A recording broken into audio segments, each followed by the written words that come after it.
sa pwesto niya. Ingat po kayo guys. Kasi ingat po guys. Ingat po, pangalawa na po siya. Tumama yata si kuya sa bato. Pakitingnan nyo nga, pakicheck.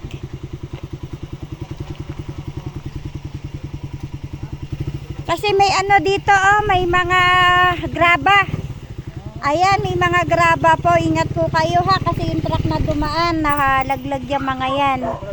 Ayan, sa graba po. Ingat po mga guys. Hindi ba yan tumama si kuya sa ano? Sa bato? Baka tumama si kuya sa bato. Sa poste. Ayan po guys. Ayan, tumama si kuya sa poste. Ayan. Ayan, tingnan mo guys. Umikot yung ano, salamin. Ayan ha. Ayan po guys. Ingat po tayo guys. Ayan.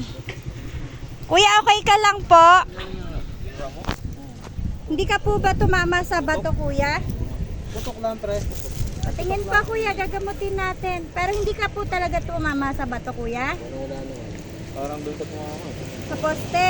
Poste na siya tumama. Pangalawa na siya kanina, meron din dyan kanina. Meron din? Oo, meron na, pangalawa na si kuya. Tabi na natin. Sabi niya na lang po kasi dito talaga nakaw na aksidente po dito sa lugar na to. Tingnan niyo yung salamin, nawala po sa ayos oh. Ayan. Ayan, dito po siya oh, ayan.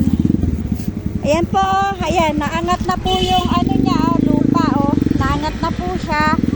Ayan, sirang-sira na po yung poste. Ayan po, nawala na po yung ano ng salamin sa ano, sa dating niyang lugar. Ayan, ingat po tayo guys. Ingat po. Alalay. Patayuin nga, hawakan nyo si kuya. Hawakan nyo po, alalayan nyo. Doon pa, upuin nyo doon sa kubo. Ayan, ayan no. Ayan no. Ayan, nakita nyo po ah. Kasi po may buhangin po ah. Ingat po kayo. Ingat kuya, ingat. May buhangin, ingat. Isa. Naano siya sa salamin oh. Kuya dito kuya, upo kayo dito kuya, dito. Tingnan, ayan yung ano, sira po yung kanyang motor. Ayan. Ayan si kuya. Ayan oh. Oo, sira nga oh. Ayan. Ayun, konti lang naman.